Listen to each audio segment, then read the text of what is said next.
जय श्री राधे कृष्ण साथियों। मैं भी कृष्णा के हंसारा चैनल में आपका स्वागत करती हूँ।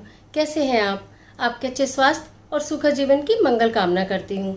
आपके और अपने इष्ट देवों को कोटि कोटि नमन करते हुए, बड़ों को प्रणाम करते हुए वीडियो प्रारंभ करती हूँ। साथियों, आज का जो टॉपिक है वो बहुत महत्वपूर्ण है, बहुत उपयोगी है आप लोगों के लिए। क्या करते हैं हम हमारे घर में खंडित हो गई मूर्तियों का? बहुत सारी पूजा पाठ की किताबें होते, कैलेंडर होते हैं, हम इकट्ठा करते रहते हैं पूरे पूरे साल। कोई फट गया, कोई टूट गया, तो कोई खंडित हो गया, क्या करते हैं हम उसका? चलिए आज के वीडियो में इसी विषय पर पूरी बातचीत कि आखिर हमें क्या करना चाहिए उन धार्मिक चीजों का। फटाफट झटपट से वीडियो प्रारंभ करते हैं।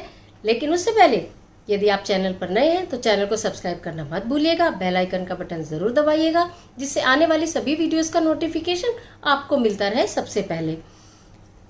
भगवान लक्ष्मी जी हो, गणपति जी हो, भोलेनाथ हो, हम जब बाजार जाते हैं बहुत सारी मूर्तियां देखते हैं, बहुत आकर्षित झूला झूल रहे हैं, कहीं गणेश जी कोई कैसे बैठे हैं, कोई कैसे बैठे हैं, हमारा ध्यान आकर्षित करते हैं, हम ले आते हैं। कोई कोई हमें तोहफे में भी मूर्तियां देता है, वो भी हम अपने घर में इकट्ठी कर लेते हैं। कैलेंडर ले आते हैं, वो इकट्ठे कर लेते हैं। बहुत सारी रामायण हो गई, हनुमान चालीसा हो गया, सुंदरकांड की किताब हो गई, साईं बाबा की किताब हो गई, वैभव लक्ष्मी की किताब हो गई, आरती संग्रह हो गया, मंदिर से मिल गया, किसी ने दे दिया, सब ला ला कर अपने घर में रख लेते हैं। क्या उन्हें धूप दीप दिखाते हैं कभी? एक्सेस में जब हमारे घर में ये चीजें होती हैं, मैं अपनी और भी वीडियो में आपको बताती हूँ, कोई भी चीज एक्सेस में जब हमारे घर में होती है, जो हमारे उपयोग हो नहीं रही होती है और वो खराब हो गई होती है, तो वो हमें सदैव नुकसान देती है। बहुत जबरदस्त वास्तु दोष उत्पन्न होता है, जिसका कि कोई उपाय नहीं होता। हम और आप ये सोचते हैं कि अरे हम तो इतनी पूजा कर रहे हैं, पाठ कर रहे हैं, हमने तो इस चीज के लिए भी उपाय कर लिया, हमने वो भी कर लिया, लेकिन हमें फल ही नहीं मिल रहा। कैसे मिलेगा? घर में तो वास्तु दोष हमने खुद ही उत्पन्न किया हुआ है, नहीं मिल सकता। अब वो किताब सुंदरकांड की आपके पास 4 है, एक आप यूज करते हैं, 3 आपके रखी है, चाहे तो वो चूहे ने काट दी, चाहे तो वो खराब हो गई, मुड़ गई, पीली हो गई, आपकी यूज नहीं हो रही, लेकिन आपने रखी है इकट्ठी करके। बहुत सारी धूप बत्तियों, अगरबत्तियों पर भी मुझे समझ में नहीं आता, भगवान जी की तस्वीर ही छपती है, हिंदू देवी देवताओं की तस्वीरें क्यों छपती हैं? कोई फूल छप सकता है, वो छपा होता है। आप अगरबत्ती निकालते हैं, उसको उठा के कूड़े में डाल देते हैं। ज्यादा क्या करते हैं लोग, मूर्तियां लेते हैं, खंडित हो गई, बहुत सारे कैलेंडर ले आए हम किसी त्योहार पर, उस पर ले जाकर पीपल के पेड़ के नीचे रख दिए। कितना घोर अपमान करते हैं उन भगवान का जिन्हें हम पूज रहे हैं, जिनसे आप सब कुछ मांग रहे हैं, जिनसे सारी सृष्टि चल रही है, जिन्होंने हमें जमीन पर लाया, पृथ्वी पर लाया, हमें जीवन दिया, सांसें चल रही हैं हमारी। हमारा काम निकल गया तो हमने ले जाकर पेड़ के नीचे रख दिया, वहां पर डॉगी भी बैठा है, वहां कोई व्यक्ति बैठ के बीड़ी भी पी रहा है, वहां रख देते हैं। इधर उधर हवा में वो कैलेंडर उड़ जाते हैं, कहीं कूड़े में चले गए, कहीं नाली में चले गए। किसी के पैरों में बड़ा कष्ट होता है देखकर। ये मेरी एक अपील भी है साथियों, इस वीडियो के माध्यम से आप सबसे हाथ जोड़कर ये अपील भी है, इस तरह का कार्य यदि आपसे नहीं हुआ तो बहुत अच्छी बात है, लेकिन जाने अनजाने इस तरह का कार्य हो गया है तो क्षमा मांगिए और आज से इस कार्य को बंद कीजिए। तो आप क्या करें? अब ये भी है कि जब घर में सामान होता है, पूजा पाठ का सामान होता है, वो खंडित भी होता है। एक नॉर्मल सी बात है, कोई भी चीज़ सदैव रहने वाली तो है नहीं, खंडित भी हो जाती है। कैलेंडर होते हैं वो फट भी जाते हैं, तो हम क्या करें? साथियों, एक काम करें, एक बड़ी सी पॉलीथीन या कोई एक पेटी अपने घर में बना लें।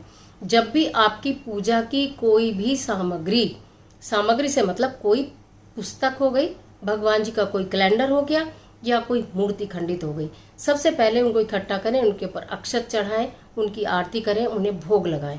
उसके पश्चात उठाकर उन्हें किसी एक पेटी में रख लीजिए। यदि आपके घर के बाहर गार्डन है या कोई कच्ची जमीन है, आप ऐसी जगह रहते हैं वहाँ बहुत सारी जमीन है, खेती है या कोई पेड़ है या कुछ है, वहां पर जाइए, एक गड्ढा खोदिए और उसके अंदर उनको रख दीजिए। जितनी पुस्तकें हैं उन्हें तो आप घर में बाल्टी में ही विलय कर सकते हो, पानी भरिए, उसमें जितने भी कैलेंडर हैं, पुस्तकें हैं, उसमें छोड़ दीजिए। या कोई मूर्ति ऐसी है जो मिट्टी की बनी है, आपको मालूम है कि ये विलय हो जाएगी, तो उसे पानी में रख लीजिए। जब वो विलीन हो जाए तो उसको आप अपने गमलों में, क्यारी में, कहीं भी डालिए। ना तो वो कहीं उड़ेंगे, ना तो उनका कोई अपमान होगा, ना तो आपके द्वारा कोई पाप होगा।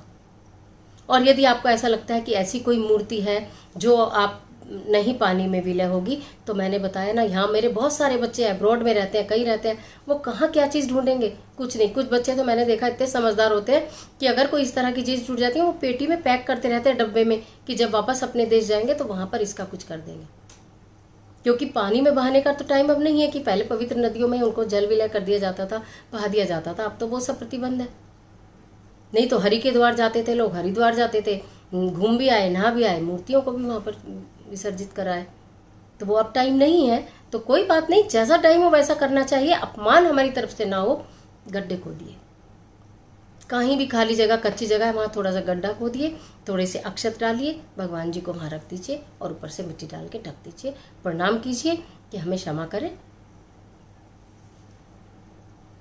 इस सही तरीके से आप अपनी मूर्तियों का सम्मान पूर्वक विसर्जन कीजिए। खंडित मूर्तियों को, पूजा के सामान को इधर उधर बिल्कुल न डालें।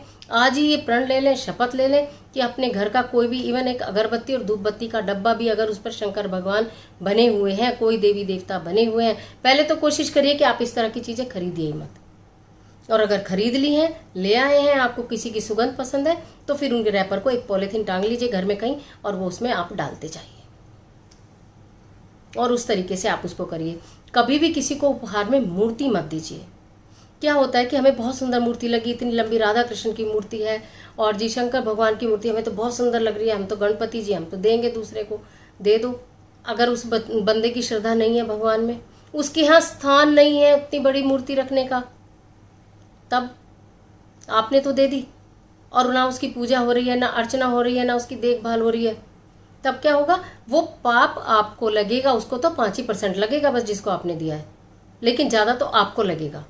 किसी को उपहार देना है, बहुत सारी चीजें उपहार में होती है, और सबसे अच्छी बात है कि आप कैश दे दीजिए। इस बंदे को जो पसंद होगा वो खरीद लेगा, पैसे का सदुपयोग होगा। ये मेरे अपने विचार थे, आगे आपकी इच्छा है। लेकिन हाँ, मूर्तियों के विषय में जो मैंने बताया उस बात का सब लोग विशेष ध्यान रखेंगे। अब त्योहार आने वाले हैं, दीपावली आने वाली है, घर की सफाई होगी, बहुत सारी जगह से आपको बहुत सारा ऐसा सामान मिलेगा। शादी के कार्ड मिलेंगे जिनके ऊपर गणेश जी बने होते हैं, गणेश जी छपे होते हैं। उतना पोर्शन निकाल लीजिए कार्ड में से। अगर आपको कार्ड को रद्दी में फेंकना है, उतना सा पोर्शन निकाल लीजिए और उसी पॉलिथीन में रखिए। इस बात की आदत खुद भी डालिए, अपने सारे बच्चों को बताइए, जो दूर है उन्हें बताइए, पास है उन्हें बताइए, और नहीं तो ये वीडियो शेयर करके अपने रिश्तेदार, अपने मित्रों को, सबको बताइए कि हमें मूर्ति को किस तरह से, खंडित मूर्ति या कैलेंडर या पुस्तकों का हमें किस तरह से विसर्जन सम्मान पूर्वक करना है। आशा करती हूँ ये वीडियो आपके लिए अवश्य ही, आशा नहीं मेरा पूर्ण विश्वास है, ये वीडियो आपके लिए बहुत उपयोगी साबित होगी। त्योहार आ रहे हैं, आपका घर स्वच्छ हो जाएगा, भगवान से माफी भी मांग लेंगे और नवीन प्रकार से आप उन्हें तैयार कीजिएगा। बहुत अच्छी तरह से करिएगा, आपका मन स्वयं भी प्रसन्न होगा, आपको स्वयं अच्छा लगेगा कि ये कार्य मैंने बहुत अच्छा किया। चलिए इजाजत दीजिए, आज मिलती हूँ फिर एक और महत्वपूर्ण टॉपिक के साथ। तब तक हंसते रहिए, मुस्कुराते रहिए, ईश्वर आपकी मदद करे।